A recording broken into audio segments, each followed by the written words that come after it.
Hey everyone, I'm Adam, and today we have Rebecca on, and Rebecca has an interesting property, which she does as an event space, and there's a lot more to it. I'll let her get into all that. But Rebecca, how you doing today? I'm doing great. How are you? Great. Well, thank you for being on. All right, so let's do introduction and how Okay. you acquired the space and what you do with it. So my name is Rebecca Williamson, and I am the owner of Cambre House and Farm. It's a wedding and event center. I bought the property in 2016. It was my grandparents. So my grandparents bought it in 1979. So it's been a part of my family for a really long time. My grandparents bought the home with the intention of preserving the history of the property. They loved history and they loved antiques, and so it was kind of an extension of that love to buy the property out there. The home was built in 1867 by French Icarians Adolphe and Hortense Cambre, which is why we call it the Cambre Place now. Okay. Um, so if you're wondering where the weird Cambre name comes from, it's from the people who built the house. The Cambre family actually owned the property until 1979 when my grandparents bought it. So four generations of Cambries had lived in the home and on the farm. It was a working farm and apple orchard. My grandmother actually went and picked apples there when she was a little girl, which is how she knew about the property. And she loved it out there.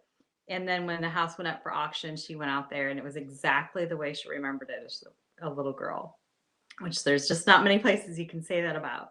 Right. So she was really excited.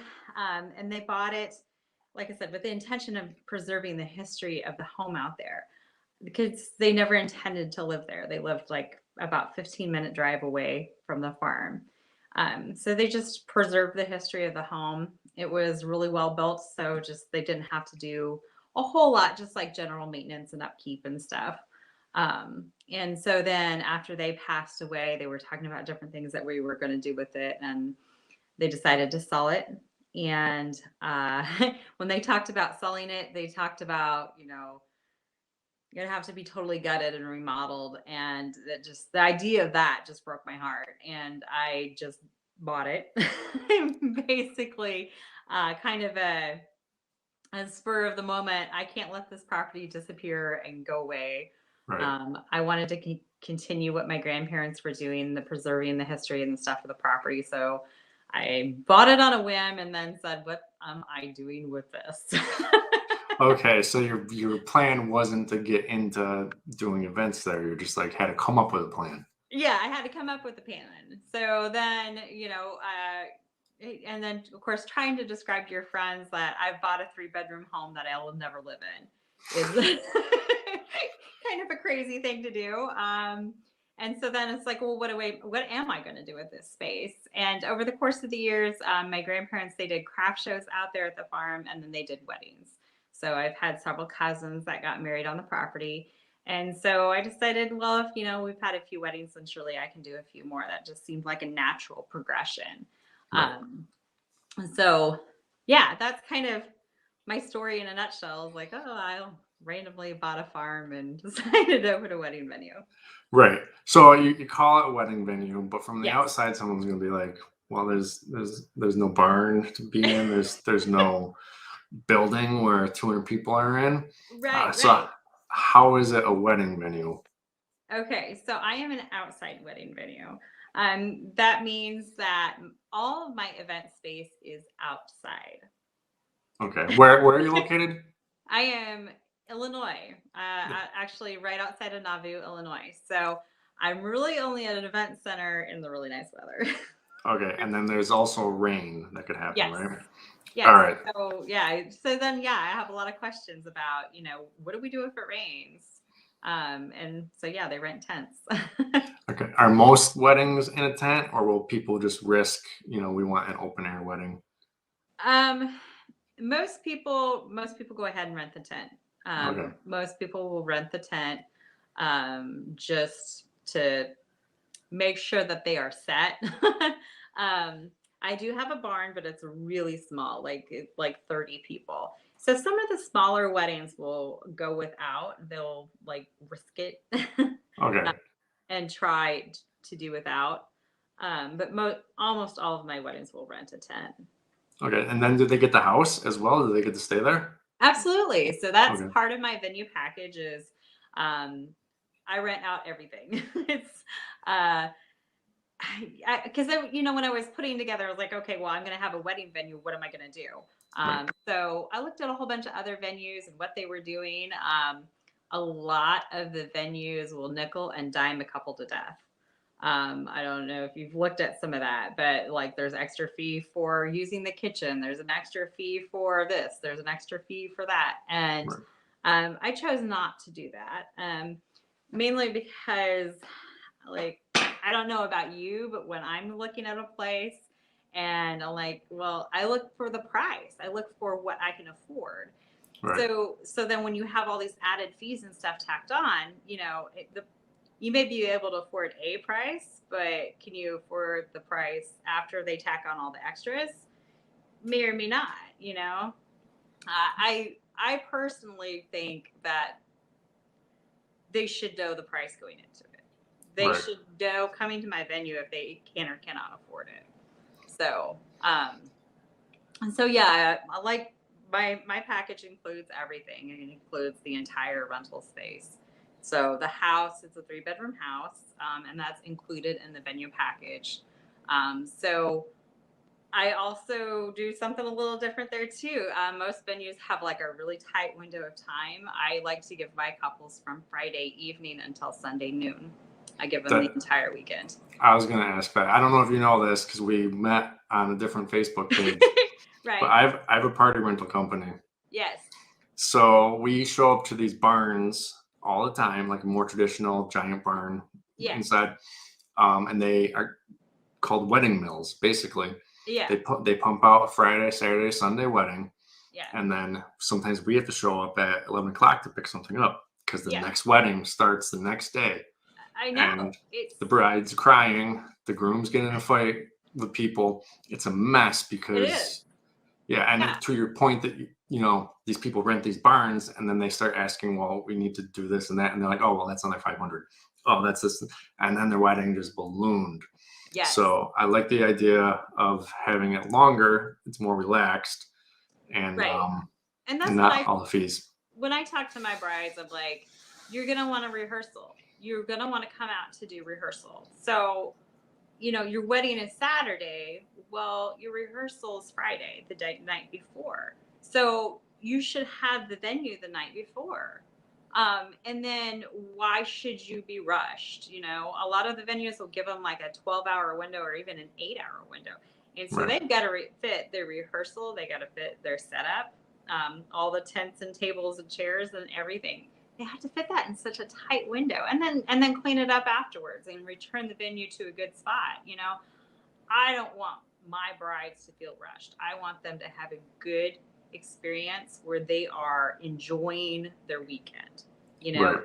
it's a wedding weekend. I want them to have a good, happy experience. Now you said Friday through Sunday. Yes, I Do you do. let them book earlier and stay later if they pay for it? If they pay for it, as long as I know in advance. I'm a one-woman show Right. over here, so I can be flexible. Like I know some of the other venues just aren't, and I know that there's reasons for not having the flexibility, but I'm not booking the short time slot, so I can be a little bit more flexible. Right. I got a And question coming from the party rental side, yes, which maybe a lot of people listening don't care. But so do you let the party rental company come in earlier? Because like absolutely. okay, good, Yes, smart. absolutely. And I tell my brides that up front that the party rental drop off does not have to be in their short window. I like you. I wish more kind of event venues. We do a lot of stuff with Yeah. basically your same kind of thing. And what they don't understand sometimes is these big tents. We usually set those up on a Wednesday. Well, Yeah. sometimes we would push it to Thursday, but because Thursday and Friday we're doing all their smaller things, Right. and it's pretty much an all day event, depending on how intricate it is and how much they ordered. It can take all day to put up one of these tents. So yeah, Oh we yeah. appreciate you. Thank you for letting us come Wednesday. Yes. Yeah. No, because as long as I know in advance. Yeah. I can work around a lot of stuff as long as I have time in advance and I know in advance. Right. Because, like I said, I know those tents are not easy to put up. That's why I don't own one. Right. And putting the venue together, like I knew that they were going to need tents. I knew they were going to need tables and chairs.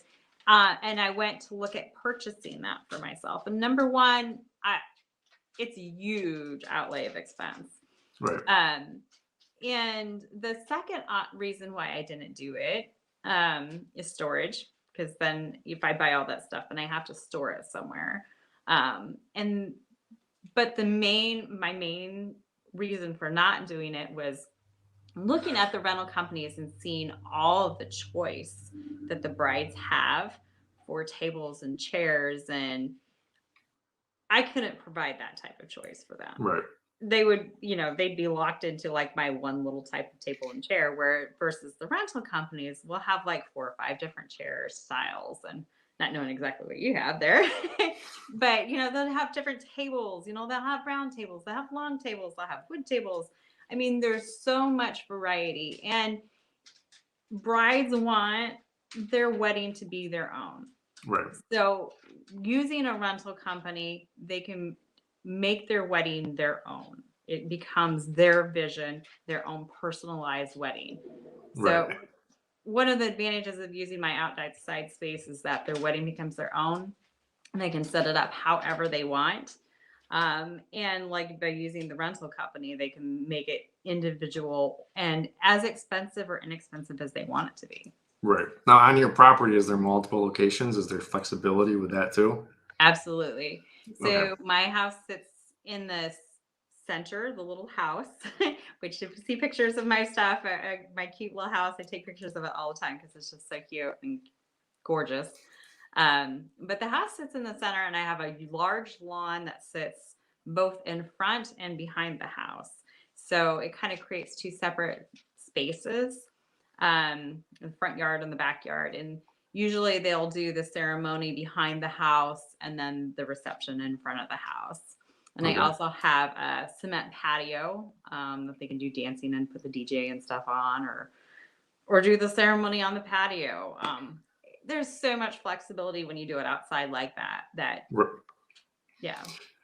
So do you have like a list of preferred, like, these caterers we like, these rental companies, and then they're there quite often? I do. I have again, yeah, several that have been out before. I have rental companies that I've used in the past that know where I'm at, because I am off the beaten path. I'm not a place Mm, that you are ever going to drive by unless you're looking for me, and then sometimes you drive by anyway. okay. um, so yeah, I have rental companies, I have caterers and stuff that I've worked with. One of my other differences is that I don't tell them they have to use my Right. caterer and rental company. They're allowed to pick whatever they want. Right. Now, for people who aren't getting it, you don't organize the tent and stuff like that. You just No, rent them. You rent them your property, I rent the property. and then Exactly. they're paying for that other stuff to come in. Exactly.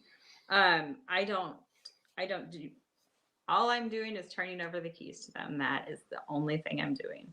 Um, Gotcha. so, and again, that's part of what I kind of do a little bit differently than some of the other venues.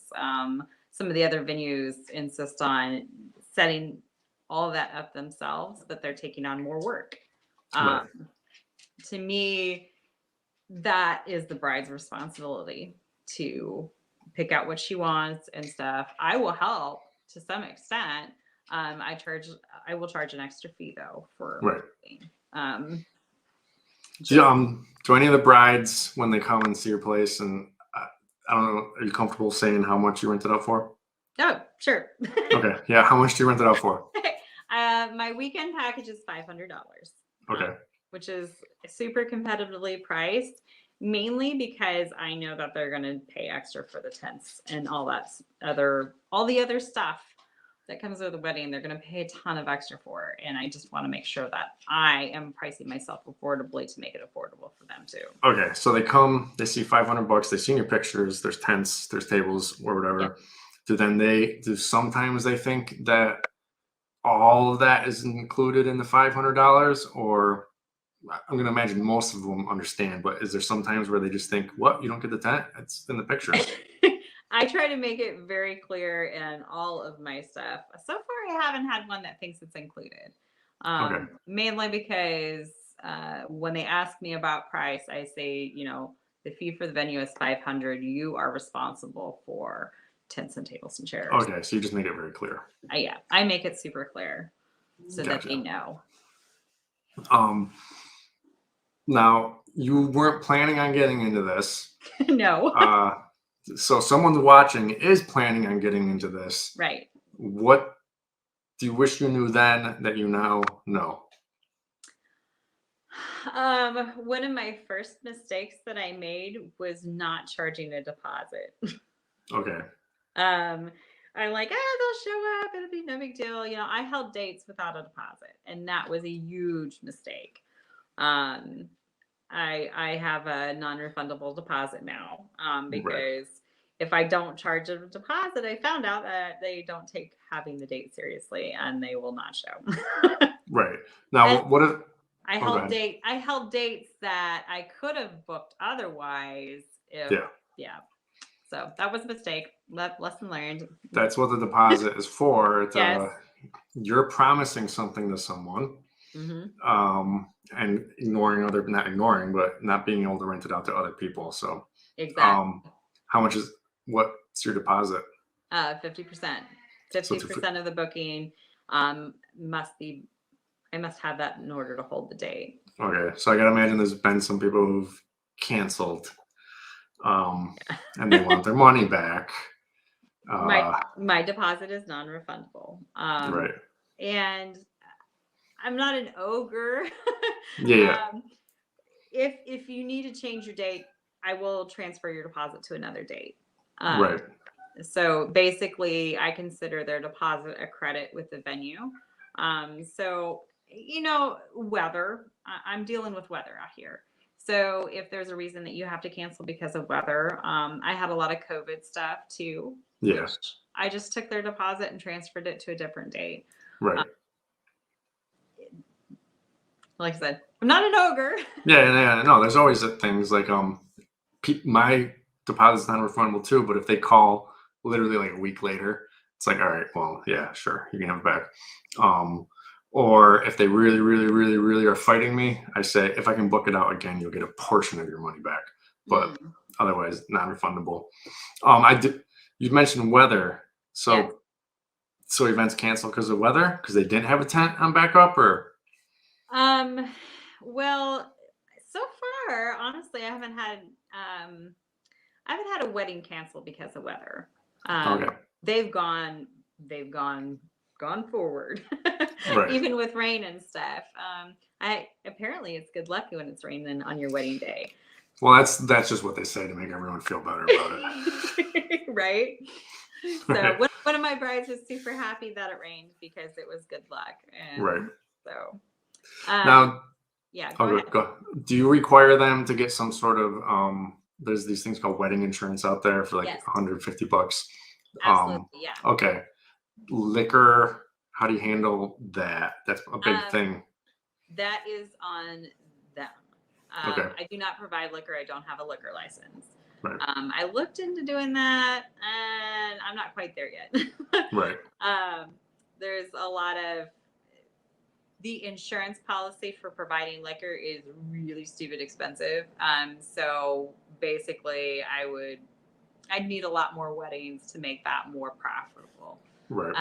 So yeah, liquor is on them. They have to have that event liability policy.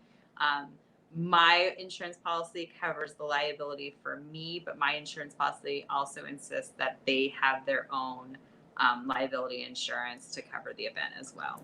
And list you as yes, additional insured. Yes. All right, so you got this place. You never thought you were gonna be into it. Now you're making money on it. how do you get your customers? Like, what's your marketing? How do people find you? So marketing for me is incredibly important because I mentioned before, no one is going to drive by my place unless they are looking for it. And sometimes even when they're looking for it, they drive by it anyway. Right. I am out in the middle of nowhere. So I'm not going to get any drive-by people. That's just not going to happen. So I worked with small business development when I first started out. They were incredibly helpful. So one of the ways that I market myself is by having my own events. Mhm. My grandparents did craft shows, so I do an annual craft show every year in May. It's really, really helpful to get people out there to my venue. Once they come out there and see it, I get bookings. And so the small business development really encouraged me to do my own stuff. So I am a haunted wedding venue. We started doing ghost tours on my old historic home, which seems kind of like a little bit of an offshoot, but it has been super, super helpful because people come for ghosts and they come from all over to go on a ghost tour.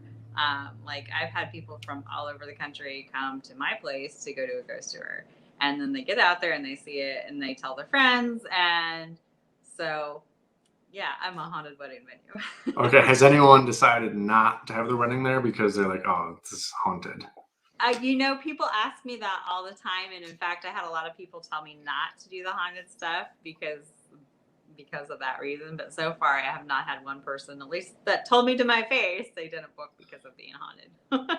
Okay. And in Cool. fact, it has been the opposite because I have brides come to me specifically because they know I'm haunted. Yeah. Okay.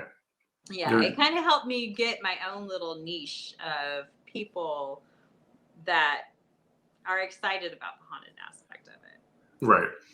So do you do like Instagram and Facebook, Yes. and that's like one of your main things? Instagram and Facebook are like my main things. And then I also like try to make sure that I'm talking to like everybody I can. Right. Yeah. Do you do Google? Is that effective? Okay. Yeah, Google is effective. I have to make sure like my keywords and stuff are right. Making sure it says venue, making sure it says wedding, country wedding, rustic wedding, like all the different wedding type styles that I am. I worked, like I said, I worked with some of the small business development people, making sure that I got all my keywords and stuff right on there. Right. Now we kind of got off track, but Yeah. the because you weren't planning on this, you're in it. Hmm. I'm sure you have a few more things that you didn't know then that you don't know that you wish you Oh, did. lots. Okay. All right. Give me like one or two more.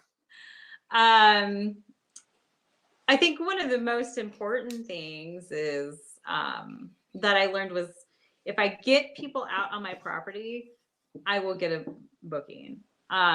So I've been working with like photographers. A lot of the photographers are always looking for places to shoot engagements and stuff, or have Mm, mini sessions. I don't know if you've seen some of the photographers that do like a fall mini session that people then use for their Christmas cards. right. Um, some of the venues charge those photographers for that. I don't. And I make sure Okay. all the photographers in my area know that because, like this fall, the one mini session, she brought 75 families out to my farm.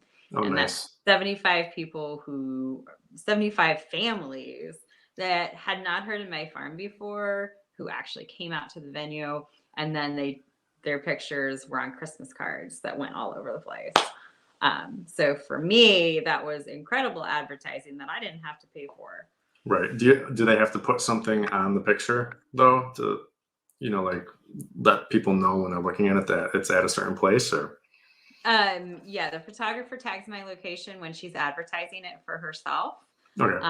And then when they share the pictures on Facebook, they're encouraged to tag the farm in the pictures that they share on Facebook because those And those fall pictures, a lot of people will use those for like their Facebook cover page and cover photo and stuff like that, or their profile picture. So if they're tagging my farm, then I'm getting a little bit more oomph that way too.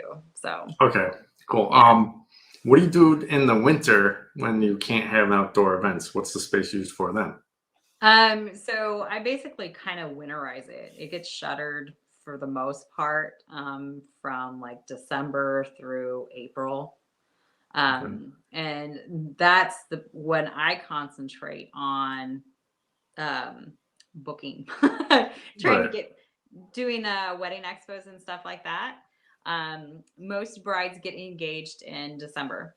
December, January, huge time for brides to get engaged and stuff. So it's really important for me to work on making sure that I get my farm out there and in front of people during those months. So I spend a lot of time in January, like planning my events, advertising my events that I have on the summer, and then like going to expos and stuff like that.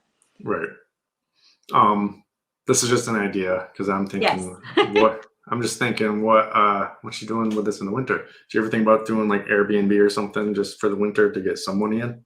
I've thought about it. So I do have another piece of my property that is on Airbnb. I've chosen not to do the house on Airbnb because of the historic nature of the home. So like all of my windows are hand blown glass at the house. It's all the original woodwork, all the original flooring. Um, I'm not personally comfortable putting that on Airbnb for those reasons, just because Yeah, yeah, I yeah. gotcha. If you do, you just do the haunted angle and Yes. charge a whole lot more for it, Yeah. just because it's got that. Gotcha. Yeah. What are your plans for the future with the place? I would like to eventually build like inside reception space. That's the goal and the plan, is to try and move towards that aspect.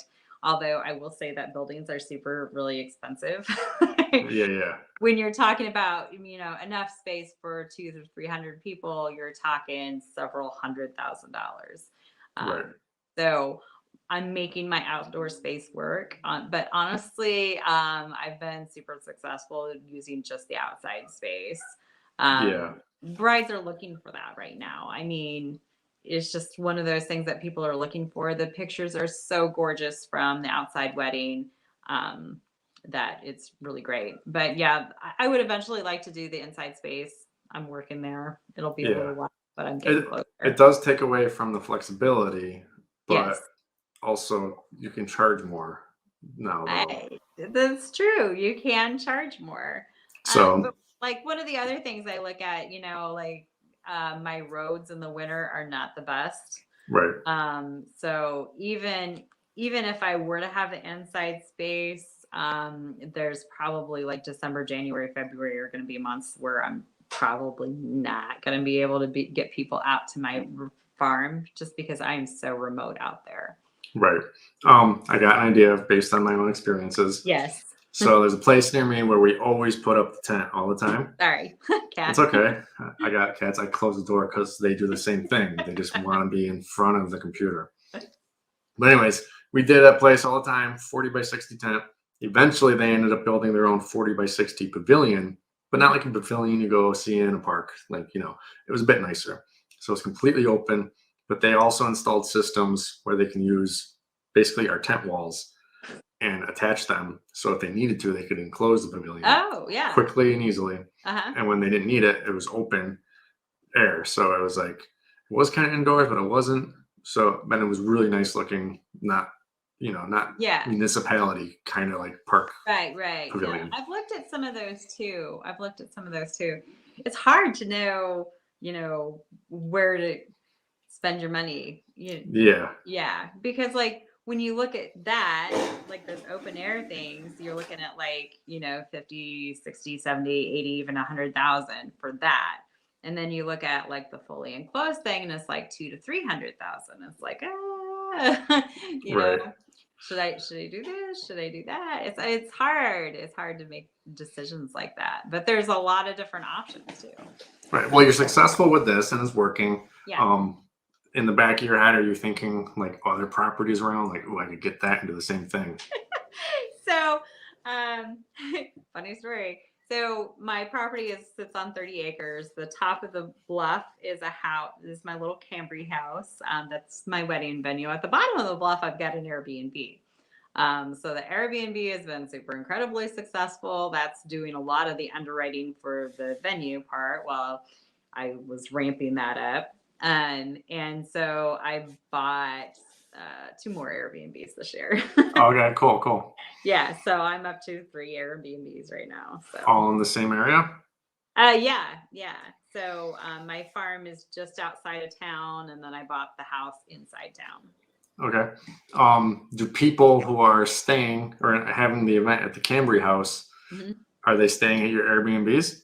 Yes, it's an add-on to the wedding package, and it's actually super convenient for couples because they've all got families coming in from out of town, and so if I'm able to offer the family then a place to stay, um, it works out great. Yeah. Yeah, or Is the wedding couple themselves. A lot of times, they want a place to stay. It's super convenient to come to the venue and stay at the venue. right. Is the venue listed on Airbnb as well? No, I don't have the No. venue listed on Airbnb. Right. Okay. Yeah. Yeah, I didn't think you did, but that is another place to put it on. But then there's added things like, you know, we can't just let someone book it on a Wednesday and then someone Well, else is yeah, coming. Yeah. yeah, exactly. I haven't listed Cambria on Airbnb mainly because I want more control over it myself. Right. Um, I love listing the cabin on Airbnb. That goes really great, but with like I said, I worry about my historic home on Right. Airbnb. I've for the most part, Airbnb renters are super nice, super convenient. They take really nice care of my property, but then you have that 1% that come in Oh and yeah.